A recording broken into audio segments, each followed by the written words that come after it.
Hey, we're gathered here outside the world-famous Rock Store for our no-shift shootout. What does it take to qualify for the no-shift shootout? You got to show up without a clutch lever. So we've gathered 3 bikes here that qualify. We've got the Aprilia Mana 850 GT. We've got the BMW C600 Sport and the Honda NC700X DCT. I can hear some of you purists out there thinking, why on earth would anybody ride a motorcycle without a clutch?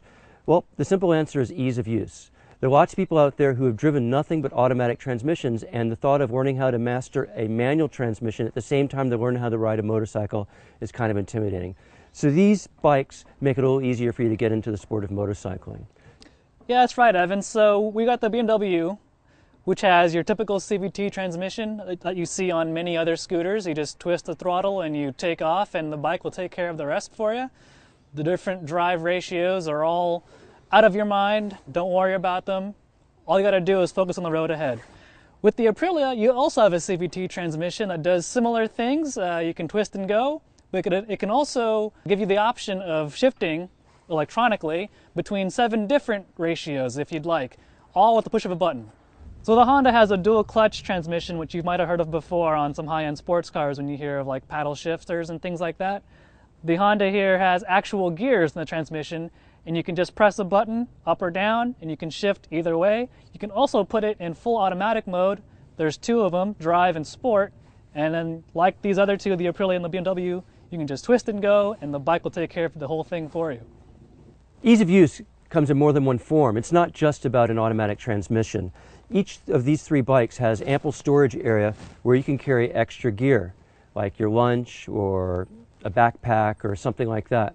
So what these bikes are about is enticing people who might not have been regular riders. Today we invited our friend Joe Magro to ride with us. He's a re-entry rider, motorcycles a few years ago, but hasn't been on a bike in a while, and we wanted to get his feedback for how these bikes perform for someone who's getting started in the sport again.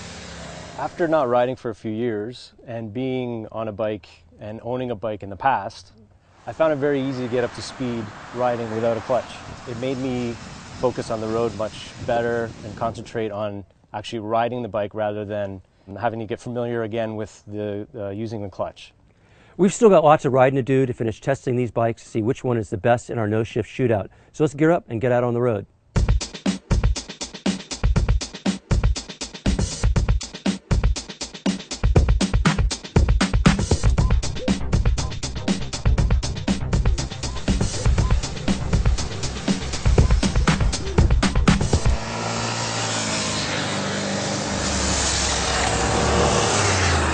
All right, well, we just spent several hours out on as many different kinds of roads as we could find. We had city streets, downtown streets, freeways, canyons. We've done it all. Some things that most users might not do on these bikes, but we wanted to see everything that we're capable of. Originally, we had it as a 2-bike comparison between the Aprilia and the Honda. But the BMW in our Uber scooter shootout was so nice that we thought, maybe we can bring it along on this and see how it compares. Any criticism we might have of the bike is more geared towards the difference between a scooter and a full-size motorcycle, because everything that we loved about the C650 I think pretty much applies to the C600.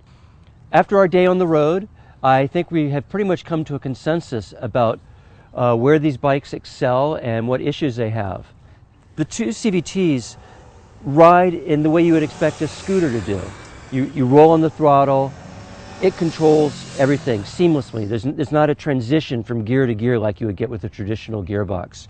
When we were riding with the Mana, we found that putting it in the sport mode, particularly around town, gave you more performance, but when you rolled on the throttle, it ramped up the RPMs and got into sort of an uncomfortable vibration range and just held it there because that's where the engine was most responsive. And so I think we had some issues with the way it was behaving. Yeah, and the weird thing, especially with the Mana, is when you get it high up in the revs, the business comes from the foot pegs, not necessarily from the bars, which normally you expect your hands to be kind of vibrating a bit, but it comes up through your feet and kind of up through your legs, and it kind of jars your whole body, which was a weird thing we noticed. So we put it in touring mode, and it kind of helps cure that vibration a little bit.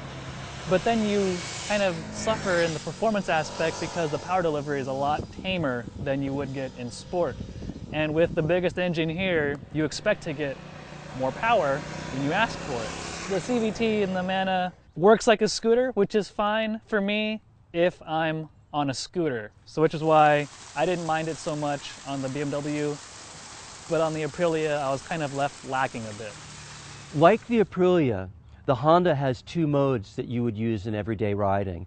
The first one is the drive mode. That is geared more towards very soft power delivery and maximum fuel economy. So you'd be surprised to look down and see it indicating fifth or sixth gear when you're only going about 40 miles an hour. But you roll on the throttle, and after a brief pause as it downshifts, you can accelerate. The sport mode keeps the RPMs a little higher and makes the engine much snappier when it's for that form of automatic transmission. Another thing that sets the Honda apart is the ability, whether you're in drive or sport mode, to be able to manually upshift or downshift with the paddles. Say you're going to pass someone and you're in sport mode. You bang a quick downshift, roll on the throttle, pass the car, and then just go back to your riding, and the automatic transmission will take over shortly thereafter. And that seems to be a good compromise of ease of use and giving you ultimate control over it when you want it. So from a handling standpoint, I like the fact that the Honda has the widest bars here, which really give good leverage when you're turning to and fro. The Aprilia, you would think, would handle really well, and it does, but the narrower bars require just a touch more effort to go from side to side. Then you have the BMW, which is a complete different animal altogether. You're sitting differently. The handling is very different. It's clumsy, if you would put it that way, because it's not meant to be going through corners like these two other bikes. You know, it's a scooter. That's kind of what it's meant to do, is be practical, comfortable, easy transportation. You can haul a bunch of stuff in it and just hop on. Heated grips, heated seat. These two other bikes don't have that. Tall windscreen really comes in handy. Well, it's kind of like bringing a knife to a gunfight. True, but the Beamer can fit the most knives if you go to a gunfight. True. So you've got that going for you. I think it's pretty much universally agreed that the Honda, because of its low price and its flexible transmission and its nice handling, pretty much has the complete package of our no-shift shootout. So after riding all three bikes in all kinds of riding situations, I definitely felt the most comfortable on the Honda.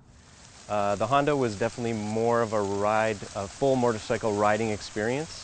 Especially after using the paddle shifters, it was a great experience. The only negative thing I could think while riding all three of these bikes is, after a year of maybe owning one of these, would I get bored?